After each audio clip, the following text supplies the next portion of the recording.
Hello there, you beautiful people. I am Lag Studio, and today we're gonna talk about the ski Jaakari. Jaakari? Jaakari? Oh, how the fuck do you pronounce that? Give me a second. Jaakari. Okay, Jaakari. Perfect. I'm just gonna call it the Winter Jaeger.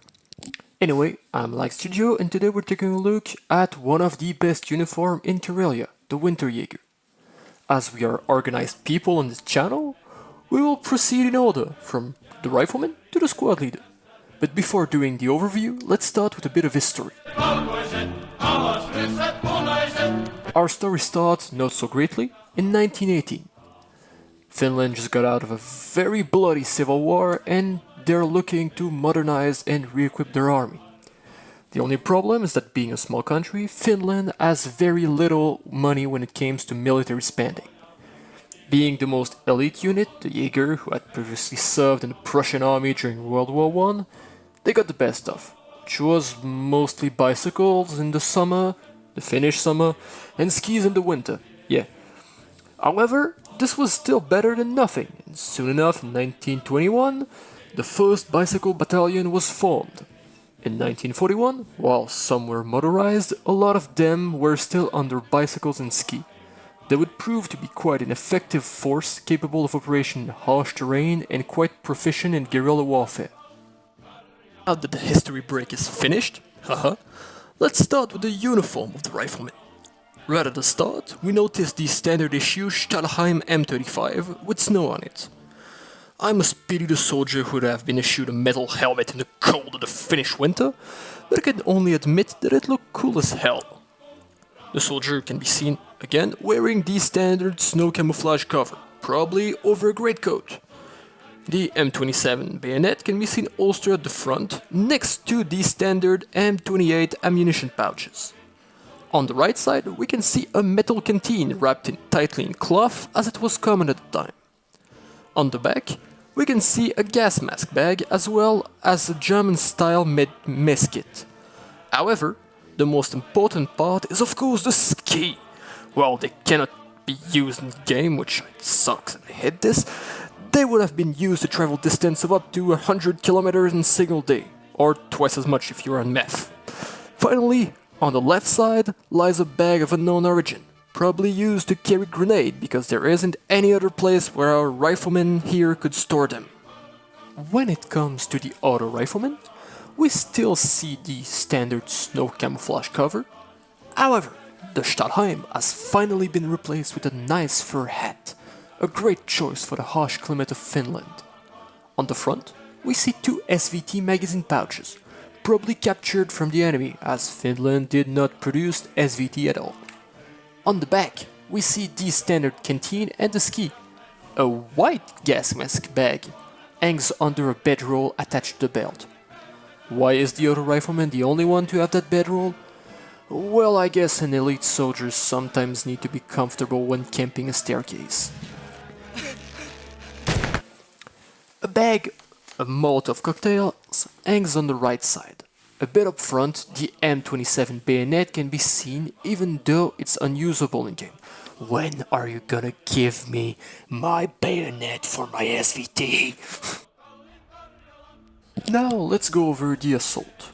We see the return of the snow-covered Stahlhelm and the inevitable snow camouflage over the greatcoat. On the front, we see the M27 bayonet next to an unusual piece of gear, the magazine pouch. Why is this unusual, you may ask? Well, the Finnish never produced any pouches for their KP-31 drum magazines. They were usually carried in a bag, so we can speculate that this is the Soviet PPSH mag pouch that was taken from the enemy, as the PPSH drum mag is a copy from the Finnish one. On the right side, we see a dump bag that was probably used to carry stick grenade. On the back, we see again the usual skis, a canteen on the left, and a mess kit strapped on the back of our soldier. Once again, we can observe the famous bedroll. I'm starting to see a pattern here. Finally, I want to point out the smooth reload animation, which makes the soldier reload on the actual ammunition pouch, instead of a random spot of the uniform, which is sometimes the case in Karelia. Time for the machine gunner. Now this is one of my favorites. We can all see the Stahlhelm, the snow cover, blah blah blah, you're gonna freeze to death, etc, etc. On the front, we see 4 magazine pouches for LS-26 magazine. During the Winter War, each squad of 7 was carrying about 90 magazine, but this number was probably a lot smaller during the Continuation War. Speaking of smaller, what the actual hell is this? Who is the godforsaken booba who made an LS-26 Obras? Anyway, back to the video, I'll let my anger out of on this man later. On the right side, we see an L-35 without a holster for some reason, and the usual canteen. On the back, we see a Swedish-made M1939 backpack with a bedroll under it for the reasons that are obvious at this point. We can also see the skis strapped on the left side of the backpack and a grenade or ammunition pouch just under it. The only thing I really dislike about this uniform is the MG clipping through the backpack when holstered.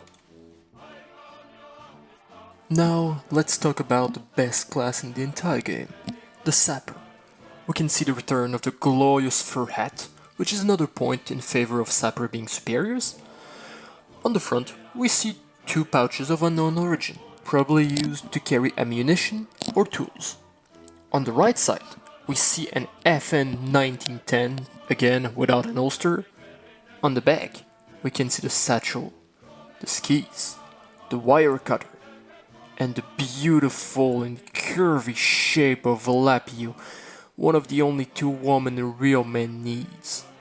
Oh, sorry. Strapped on the left side of the belt, we can see a dump pouch containing God knows what.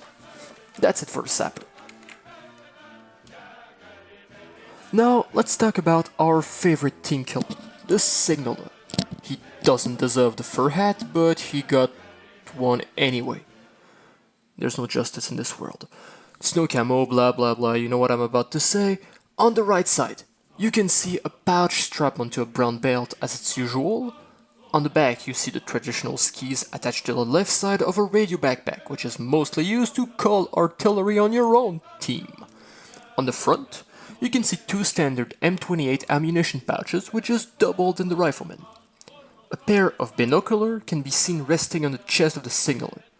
On the left side, you can see the standard canteen and a dump pouch, probably dump all the No man, you promise you would be nice to the Signaler. Now, let's talk about the final class, the squad leader. Normally, when I see a fur hat, I'm happy. But with the regularity of which I'm being killed by artillery when I'm a squad leader, I would like a helmet. But I do like the finished coat of armor. On the front, you can see 2 M31 ammunition pouches and a small pouch strapped to the belt. On the right side, you can see a Browning high-powered, without the holster, which is starting to become a common theme. On the back, you can see the Finnish rucksack, nicknamed the Onion Bag due to it not retaining any foam. Strapped to it are skis, which is normal, we're covering the ski Jaakari after all. On the left side, we can see a canteen, a dump pouch, and a flare pistol to tell your signaler exactly where you are and get a 3-inch mortar in return. Well, this is the end of my first video, thank you for watching. I hope you enjoyed, and this was my first, so if there's anything missing, anything I should maybe rework, things that I didn't mention, say it in the comments. I'm gonna insert them, or at least try to. And if you have any video idea, send them to me, I'm gonna be happy to have them. Also, big thank you to Mike. He is the one guy who decided to pose for 2 hours in order for me to get the recording. I do not have the ski Jaakari, I was out of money at that time. Yeah, thank you Mike, it was really fun. Well, goodbye.